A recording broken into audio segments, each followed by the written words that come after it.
The fog is lifting. Clarity is calling you forward. Welcome to Forward in Freedom. I'm Tanya Johnson. This is where awareness becomes power.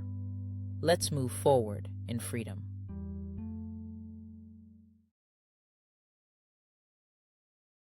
There are moments in life when clarity isn't the problem. You've already seen enough. You've noticed the pattern. You've felt the shift. You've recognized what doesn't sit right. And still, you move forward, not because you didn't understand it, but because acting on it requires something you weren't ready to do. And that's the moment we're talking about today. Because you see, most people don't struggle to recognize what's off.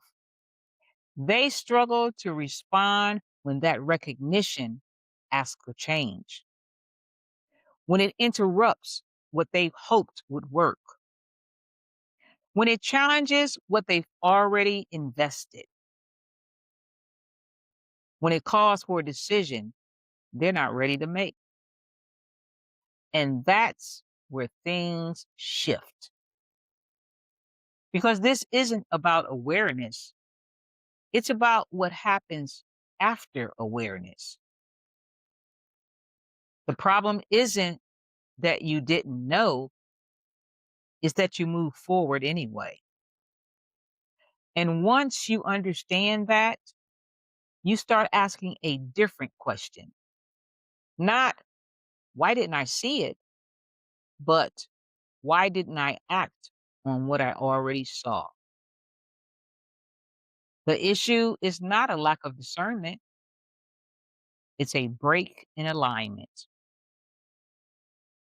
You recognize something, but your response didn't match with what you recognized.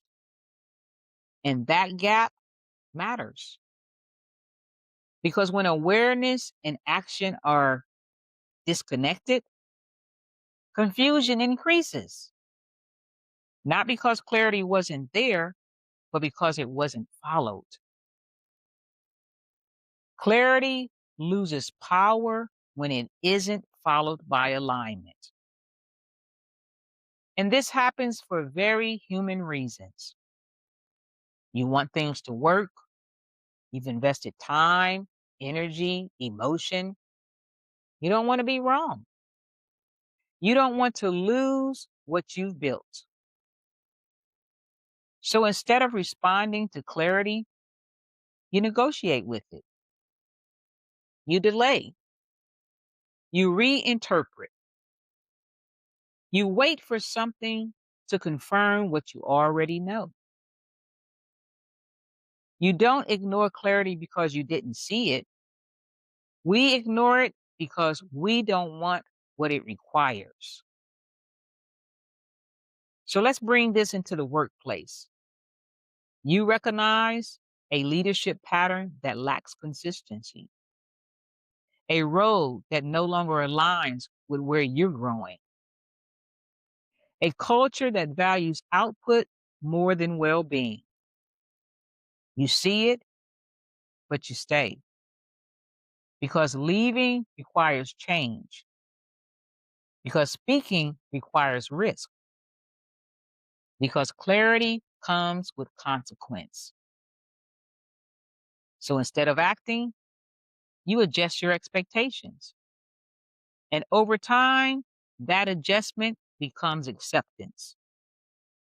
In relationships, you notice inconsistency. You recognize a pattern in how someone responds. You feel the imbalance. But instead of adjusting, you explain it away. You give more time. You hope for change. Friends, what you tolerate repeatedly becomes what you normalize. And there is a cost. Here's what this creates over time.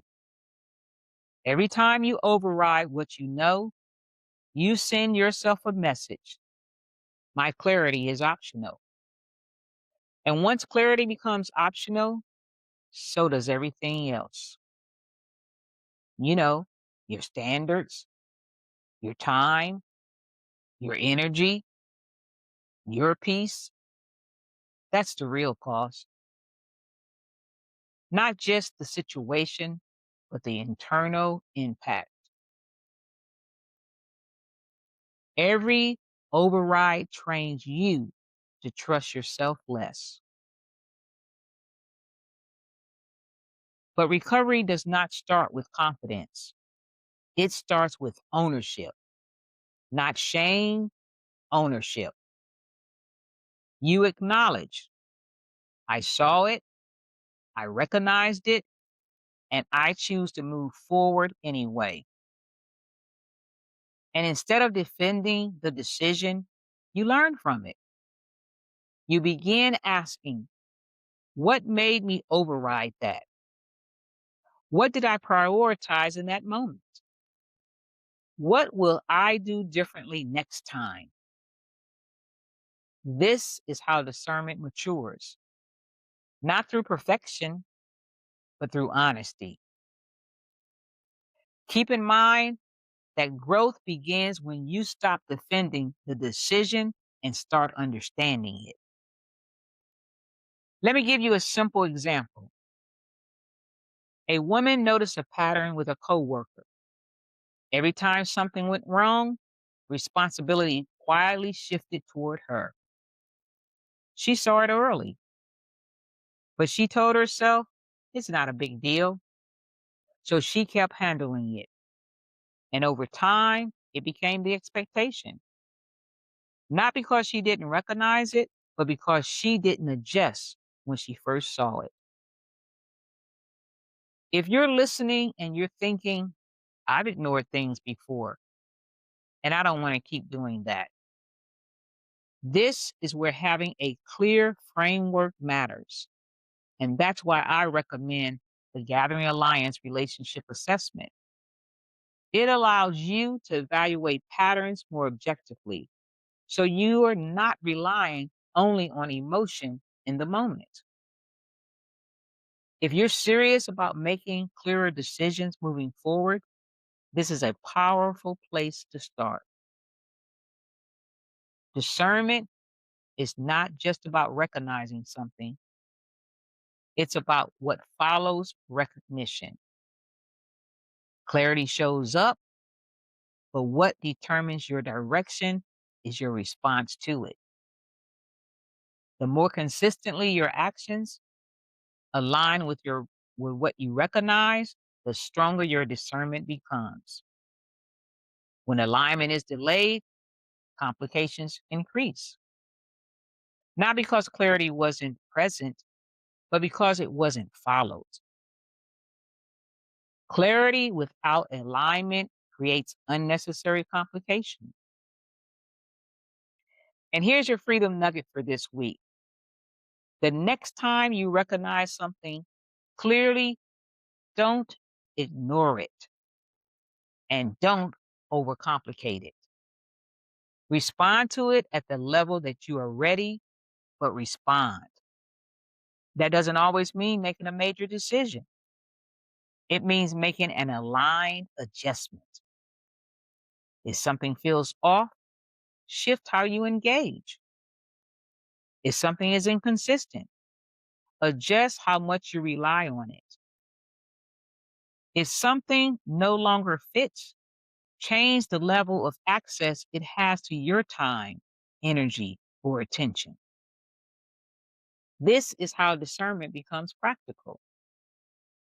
Not by waiting for perfect certainty, but by allowing what you recognize to shape how you move.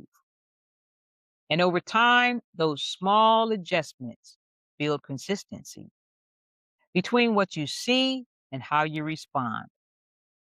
And that consistency is what rebuilds trust in yourself.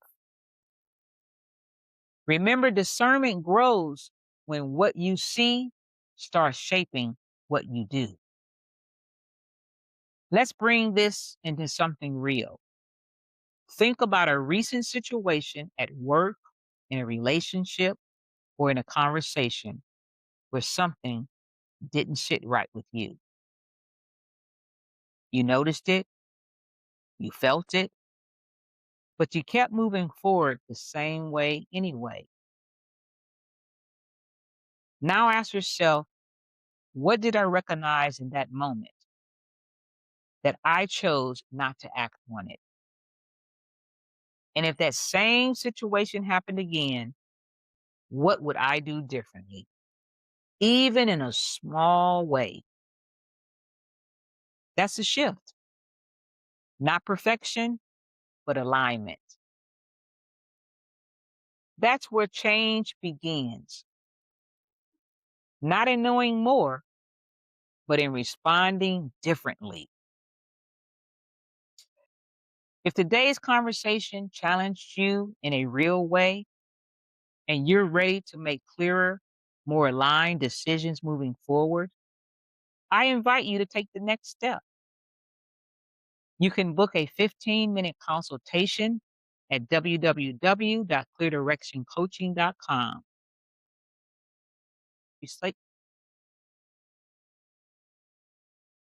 If you're working through patterns in your relationship, the Gathering Alliance Relationship Assessment is a powerful tool to help you see clearly. And if you want to go deeper into this journey, my book, A Woman's Exodus Only by Grace, walks through what it looks like to move from confusion into clarity. And you can find all of these resources in the episode notes. Next week, we're going further.